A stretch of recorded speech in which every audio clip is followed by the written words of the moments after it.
Euh, Désolé pour ce problème technique. Nous avions prévu de faire cette visioconférence en direct le jeudi 17 décembre à 18 h. Malheureusement, nous sommes confrontés au problème de la technique et comme cette technique n'est pas fiable, nous sommes obligés de faire cette conférence en différé.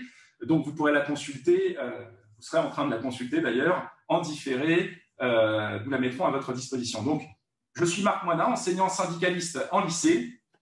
Sont ici présents avec moi Marie Girard, qui est enseignante en classe préparatoire, et Manon Desportes, doctorante agrégée, toutes les deux co-initiatrices de l'appel Nous voulons enseigner devant nos élèves, pas devant une caméra. Elles seront rejointes par Guillain Girard, enseignant en collège, également initiateur de cet appel. Est également présente Audrey Vinel-Martaillan, parente d'élèves, membre du collectif Nous Personnes, co-initiatrice de l'appel Pour notre jeunesse, résistons.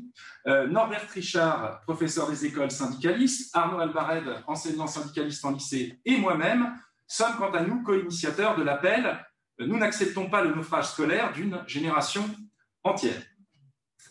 Alors, nous avons décidé d'organiser ensemble cette visioconférence d'urgence aujourd'hui et de proposer à tous les groupements autour de nous d'initiatives allant dans le même sens d'y participer à égalité. Et se sont donc joints à nous aujourd'hui Pauline Guinard, qui va nous rejoindre tout à l'heure, maître de conférence, et Jérémy Der, ici présent, étudiant, co-initiateur de l'appel L'université publique est en danger pour la reprise immédiate des cours, ainsi qu'à distance, Julie Picard et Jean-François Duperron, enseignants-chercheurs à Bordeaux, signataires de l'appel de Bordeaux. Nous appelons l'ensemble des citoyens à se mobiliser pour la reprise des cours à l'université. Nous avons également pris contact avec les initiateurs de cet appel, lesquels ne sont pas disponibles ce soir, mais sont prêts à poursuivre les échanges avec nous. Ces initiatives, qui rassemblent des milliers de signataires d'horizons très divers, enseignants du primaire, du secondaire, de l'université, étudiants, lycéens, parents d'élèves, etc., sont apparues sans concertation à des moments très rapprochés. Les points de vue qui s'y expriment convergeaient de manière frappante, et nous avons dès le mois de juin fait en sorte de nouer des liens. Il est remarquable que plusieurs initiatives d'origine diverse posent le même problème à partir de constats communs et prennent corps de manière simultanée. La conscience de l'urgence face à la situation dramatique faite à la jeunesse et à l'aggravation de la remise en cause du droit à l'instruction a motivé notre volonté commune de se regrouper, de s'unir pour agir ensemble. Cette conférence d'alerte en est une première expression. Nos sensibilités sont différentes, mais nous nous retrouvons sur un triple constat commun. Premièrement, ce qui est en train de se passer dans les écoles n'est pas le résultat malheureux d'une épidémie. Celle-ci n'est que le prétexte utilisé par le gouvernement pour prolonger une offensive généralisée contre l'enseignement public, qui a commencé de longue date. Deuxième constat commun, cette offensive n'est pas une question qui ne regarde que les enseignants. C'est d'abord et avant tout la question du sort de la jeunesse. Troisième point commun, cette question constitue un enjeu majeur et un enjeu de civilisation. Le traitement qui est aujourd'hui fait à la jeunesse, privée de son droit à l'instruction, relève de la barbarie pure et simple.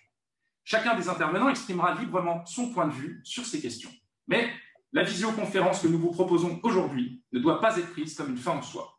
C'est pour nous un moyen de s'adresser à tous ceux qui, à l'issue du deuxième confinement, constatent avec horreur que la situation de la jeunesse a encore empiré et qui n'acceptent pas comme une fatalité que l'on prive aujourd'hui certains des lycéens de la moitié de leurs cours ou que l'on chasse les étudiants des universités. Ce constat, ce refus, nous sommes là pour dire que nous sommes nombreux à le partager et que nous sommes prêts à nous regrouper avec tous ceux qui le partagent. Ces premiers regroupements qui sont les nôtres cherchent à se réunir dans un objectif commun, mettre fin à cette situation pour sauver la jeune génération d'un naufrage scolaire qui, chaque jour, met à mal des milliers de jeunes.